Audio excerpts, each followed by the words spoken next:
Hello, dear friend. Welcome back. We're so glad you're here. Hi there. Come, sit with us. Take your time, get comfortable. Today, we want to talk about something very important, something that touches all of our hearts. We want to talk about emotions and how to talk about them in English. Because life isn't just hello and how are you and what do you do? Life is deeper. Life is feelings. Life is I'm scared and I miss you and I don't know what to do. And if you're learning English, these are the conversations that matter most, the real ones, the emotional ones. But they're also the hardest because emotions are vulnerable. Vulnerable means open, unprotected, like showing someone your heart. And showing your heart in a language that isn't your first language, that feels almost impossible sometimes. But it's not impossible. It's just tender. Tender means soft, needing gentleness, needing care. So today, we're going to help you. We're going to give you the words, the simple, honest words you need to talk about what you're really feeling. Not fancy words, not complicated grammar, just real words for real feelings. Henry's personal struggle. Henry, I need to share something with you. Please do, Henry.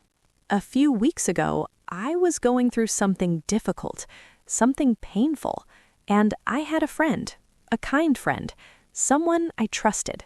What happened? They asked me, "Are you okay?" And in that moment, I wanted to tell them the truth. I wanted to say, "No, I'm not okay. I'm hurting. I'm lonely. I'm scared." But you didn't. I couldn't, because all those words, they were in my heart in my own language. But when I tried to say them in English, they got stuck. Stuck means trapped, unable to come out. What did you say instead? I said, "I'm fine." 2 words, a lie. And my friend smiled and said, "Good." And the moment passed. The chance to connect, it was gone. Oh, Henry, how did you feel after? I felt lonely, even more lonely than before, because I was standing right next to someone who cared about me, but I couldn't tell them what was in my heart. Because the words wouldn't come. Because the words wouldn't come. And I thought, what's the point of learning English if I can't use it to say what really matters? If I can only talk about the weather and my job, but not my feelings? That's such an important question, Henry. I felt trapped in 2 languages, not fully myself in either one. Daisy, what you felt, it's so deeply human, and it's something many language learners experience. Really? Really, because emotions are the most complex things we express. Complex means complicated, not simple, having many layers. Why are emotions harder to talk about? Because when you talk about emotions, you're not just translating words, you're translating feelings.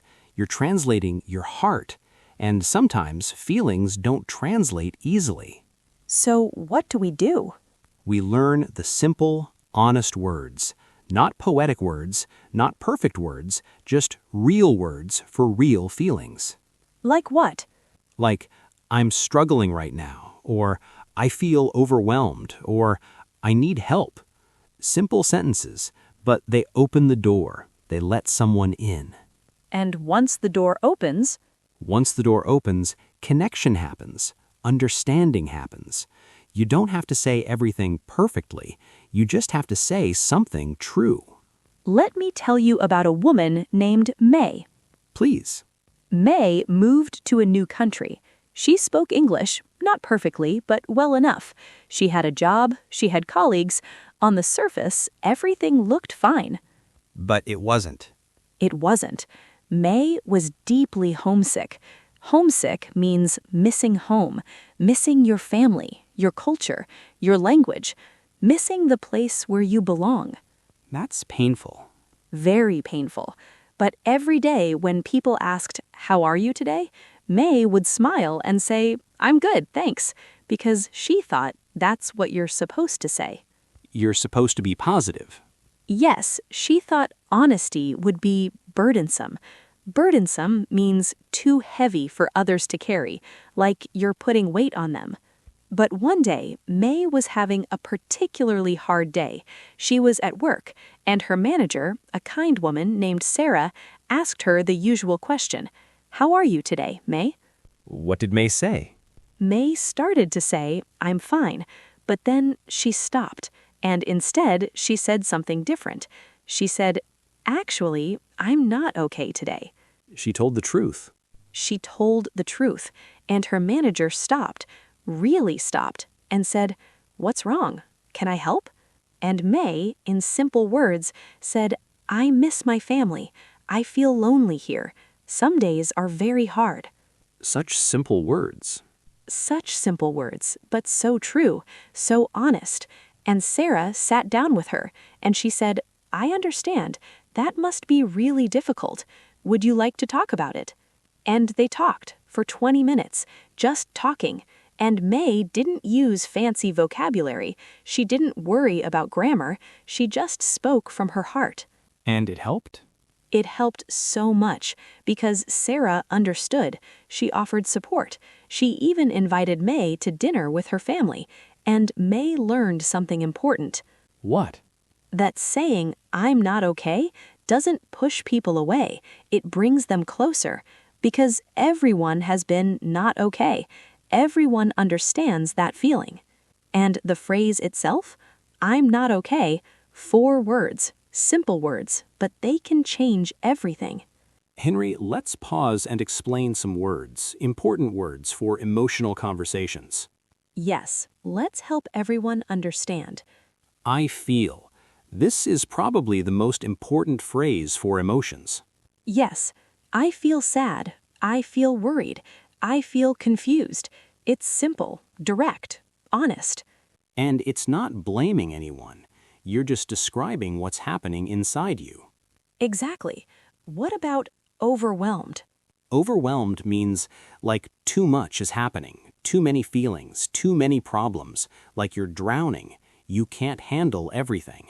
I feel overwhelmed is a powerful phrase because it tells people, I need help. I need support. What about struggle? To struggle means to try hard but find it difficult, like I'm struggling right now, or I'm struggling with this. It's honest without being dramatic. Yes, and I need is about asking for what would help you. I need to talk. I need some space. I need a friend right now. Telling people what you need, that's brave. That's important. What about hurt? Hurt describes pain, emotional pain. That hurt my feelings. I'm hurt by what happened. I feel hurt. Simple but powerful. And I'm scared. Fear, being afraid. I'm scared about the future. I'm scared I'll fail. Admitting fear is very vulnerable, but very human. I want to share a story about a man named Carlos. Tell me. Carlos was a father. He had a teenage daughter, and he loved her deeply, but he was struggling with something. What was it? His daughter was pulling away, not talking to him, spending all her time in her room, and Carlos felt scared. Scared he was losing her. Scared she didn't love him anymore. That's painful for a parent. Very painful, but Carlos didn't know how to talk about it. In his culture, men don't talk about fear. Men don't show weakness. Weakness means being vulnerable, not being strong. So Carlos tried to act normal, but inside, his heart was breaking. What changed? One evening, his daughter came to dinner. She was quiet, looking at her phone, and Carlos wanted to say something real, something true. And finally, he said, "Can I tell you something?" Did she listen? She looked up, surprised, and Carlos took a breath, and he said in simple English, "I feel scared. I feel like I'm losing you. I miss talking to you." Oh, that's brave. It was so brave, and his daughter, her eyes filled with tears, and she said, "Dad, I'm sorry. I didn't know you felt that way." and they talked, really talked, for the first time in months. And she explained that she wasn't pulling away because she didn't love him. She was just growing up, figuring out who she was. And by admitting his fear, he opened the door? He opened the door. If he had said, "Why don't you talk to me anymore?" with anger, she would have gotten defensive. Defensive means protecting yourself, putting up walls. But by saying, "I feel scared," he showed his heart, and that invited her to show her heart too. Vulnerability creates connection. Always. And the lesson is, don't hide your emotions behind complicated words. Use simple, honest words. I feel scared. I miss you. I need you. Here's a story about two friends, Anna and Lily. What happened to them? They had One more story about a woman named Priya. Tell me about her. Priya had a neighbor, an elderly neighbor named Mrs. Chen. Mrs. Chen was always kind to Priya. She would bring her homemade food. She would ask how her day was. She would water Priya's plants when she traveled. That's lovely. It was. But Priya never really thanked her, not deeply. She would say thank you quickly, politely, but she never expressed how much it meant to her. Why not? Because Priya didn't know how. She wasn't good with emotions, with words. She thought, Mrs. Chen knows I'm grateful. I don't need to say it. But one day, Priya heard that Mrs. Chen was moving away, moving to another city to live with her daughter. And Priya felt sad? Priya felt heartbroken because she realized she'd never told Mrs. Chen what her kindness meant, what a difference it made. So on Mrs. Chen's last day in the building, Priya knocked on her door, and she brought a card. And inside the card, she wrote simple words. What did she write? She wrote, "Thank you for being so kind to me. You made me feel less alone. You made this place feel like home. I will miss you. You are special to me." When Mrs. Chen read it, she cried, happy tears, and she hugged Priya, and she said, "This is the most beautiful gift. Thank you for these words." Words are gifts. Words are gifts, especially emotional words, especially thank you with feeling behind it. And the lesson is express gratitude. Gratitude means being thankful, appreciating someone. Simple phrases like, "You mean a lot to me," or "I appreciate you," or "I'm grateful for you." Yes, these phrases, they create connection. They let people know they matter. Daisy, I'm learning so much from these stories. What are you learning? I'm learning that emotional conversations don't need fancy words. They need honest words, true words. Yes. What else? That hiding our feelings doesn't protect us, it isolates us. Isolates means makes us alone, cuts us off from others. That's true. And here's what I've learned. Simple words spoken from the heart are more powerful than complicated explanations. "I'm not okay" is more powerful than a complicated explanation. I feel scared is more powerful than pretending to be fine. "I need help" is more powerful than struggling alone. And I'm sorry is more powerful than a long defense. These phrases, they're like keys. They unlock connection. Beautiful way to say it, Henry. They unlock connection. They let people in. They build bridges between hearts. Even in a language that's not your first language? Especially in a language that's not your first language. Because when you speak emotionally in English, you're being doubly brave. You're showing your heart and using words that feel unfamiliar. And that vulnerability, people feel it. They respect it. They respect it, and they respond with kindness. Dear friend, we want to talk to you now, directly to you. Yes. If you're learning English and you struggle to express your emotions, we understand. It's hard to be vulnerable in any language, but in a language that's not your own, it feels almost impossible sometimes. But we want you to know you can do this. You have the words, simple words. I feel sad. I'm worried. I'm happy. I'm scared. I need help. I'm sorry. I miss you. These phrases, they're enough. They're more than enough. You don't need to sound poetic. You don't need perfect grammar. You just need to be honest. And when you speak from your heart, people understand, even if your grammar isn't perfect, even if you stumble over words. The emotion comes through. The truth comes through. So practice these phrases. Say them out loud. Get comfortable with them. And when the moment comes, when someone asks, "Are you okay?" and you're not, be brave. Say, "Actually, I'm not okay," or "I'm struggling," or "I could use a friend right now." That's all you need to say. The rest will follow. Conversation will happen. Connection will happen. And if you need to apologize, keep it simple. I'm sorry. I was wrong. I hurt you. If you need to express gratitude, be specific. Thank you for listening. You made a difference. I appreciate you. And if you're scared or lonely or overwhelmed, say so. I feel overwhelmed. I feel scared. I feel lonely. These are the words that matter. These are the words that create real relationships, real understanding. Your emotions are valid.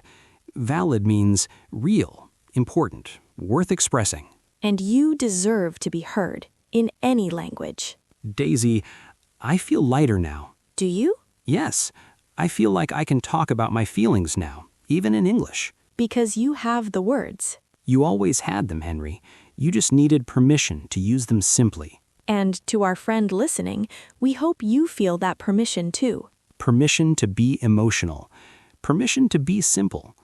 Permission to be honest. You don't have to impress anyone with your English. You just have to connect with them with your heart. And your heart speaks every language. That's beautiful, Daisy. It's true. Love, fear, joy, sadness, these feelings are universal. Universal means the same everywhere, for everyone. So when you express them, people understand, no matter where they're from. Remember these simple phrases. Keep them in your heart and use them when you need them. I'm not okay. I feel scared. I need help. I'm sorry. You matter to me. Simple words, powerful words. We believe in you. We believe in your courage, your honesty, your beautiful heart. Until next time, dear friend, may you find the words to express what your heart holds, and may you be heard with kindness.